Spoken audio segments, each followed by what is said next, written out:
In the society I live in, almost everything is measured by money. Who has it? Who doesn't have it? Who is successful? Who failed?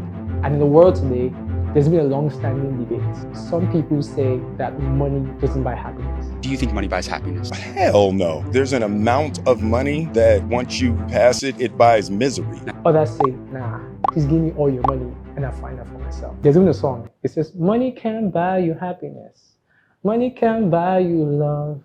Money can fill this emptiness. But I want all the money in the world. Guys, I think I actually want all the money in the world, man. Right now. I don't know about you, but I think it will help. What do you think? So yeah, I'm trying to set my camera. Just give me a second. Yeah. So, but this video isn't really about that debate. It's about what really matters. I've been reflecting on a particular question. Does money equal a good quality life? I don't know, think about it. Because in Nigeria, I've seen people who have money, but don't have what I call a good quality life. In my country, you can have lots of money, but still die of a bad healthcare system. I guess that's why our president or our politicians travel to London. They don't want to die. In many societies today, money has become the ultimate scorecard of life. If you have money, people assume that you are doing well. And if you do not have money, people assume that you are struggling. But when money becomes the ultimate measure, we stop asking deeper questions. What does money actually give us? And what can't it give us? That's the big question. Before we get into this issue, let's establish one fundamental thing. And it's this. Dear money, sorry, I was just kidding. Money does matter. It's the currency of the world. And money gives us comfort, access to opportunities and experiences. It might not solve every challenge that we have in this world, but it will reduce many levels of stress that we would experience if we do not have the money. And if you live in the part of the world where I come from, you know what that stress is. But money does not automatically create a good quality life. If you're really going to have a better understanding of this widely held debate, then we need to look at it from two sides. For people who think, man, money will solve all my problem in the world and actually make me happy right now.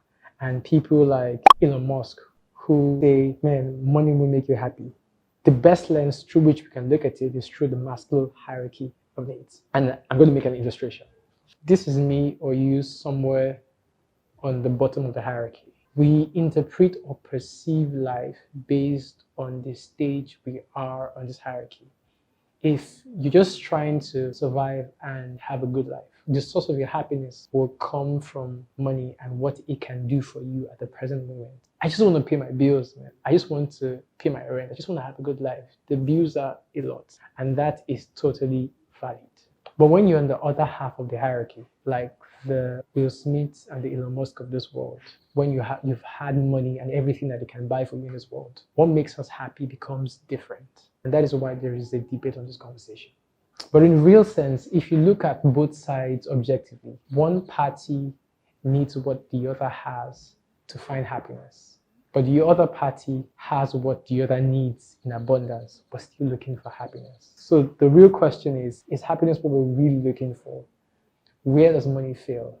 And what exactly is the problem? In countries where systems are broken, money becomes a tool for survival rather than a pathway to a better life. In such countries like ours, people prioritize individual wealth over collective wealth, and that is very dangerous. In my country, you can have money and still struggle with electricity. You can have money and still worry about a negligent healthcare system. You can have money and still be fearful for your life and for your safety. You can have money and still experience poor quality air, bad road infrastructure, and many things that will literally get you crazy every day. In places like this, money becomes a personal escape from collective problems and not a solution to them. So what does quality of life mean? Quality of life is built on things that money alone cannot create, like clean air, reliable healthcare system, quality education, safety, functioning public system, community, time, and peace of mind. I want to live in a society where I can breathe fresh quality air. I've lived in Lagos, Nigeria all my life, and I can't confidently tell you that I know what fresh quality air smells like. That's sad. I want to live in a society where I don't have to be afraid of being attacked just by walking on the street or driving without a security system to get justice if anything happens. A society where citizens are not left alone to protect themselves from bandits and terrorists and have to pay millions of naira to kidnappers to get their loved ones alive. In Nigeria's north, the sound of gunfire has replaced the quiet of rural life. For many here, the pattern of displacement and killings feels painfully familiar. Along highways and in isolated villages, kidnappings or ransom continue to tear families apart.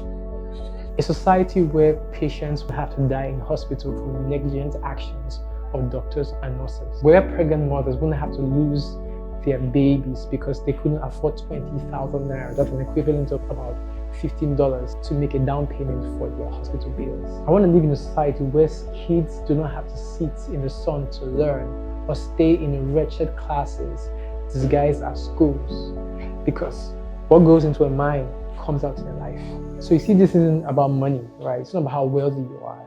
Some of the most important things that define the quality of our lives aren't necessarily private luxuries, but shared public systems.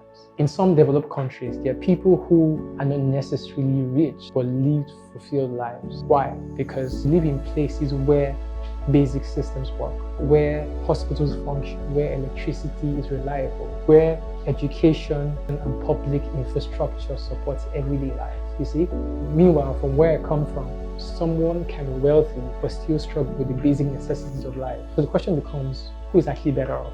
The person who is rich but constantly battles broken systems, or the person who may not be rich but lives in a society where the basics of life actually work? So what is happiness? I think happiness is a complicated thing. While money can remove certain worries in our lives, it cannot automatically create meaning, peace, and fulfillment. So I guess that's why people at the top of the Maslow hierarchy of needs, despite having all the money in the world, right, and they could buy many things, they still haven't found the happiness or something that they're looking for. A good life isn't just about what money can buy. It's about the environment that you live in, the systems that surround you, and the society that you're part of. I watched a video about the secret of Finnish happiness, and this guy says something profound. One thing to know about Finland, I think the reason it has like so high average levels of happiness is not because there will be most extremely happy people in Finland, but it's more that because the government is able to take care of the citizens, there's less extremely unhappy people in the country. So government cannot make citizens happy, but government can remove quite many sources of unhappiness. And that's, I can think, is like the secret to Finnish happiness. Money improves experiences, but a good quality life is built on functioning systems and healthy societies. Maybe the real question isn't about how we can make more money. Maybe the deeper question is about how we can create a society where people can live well and not just survive privately. Because in the end, a well-lived life is not defined by wealth, by the quality of the Lord that we share.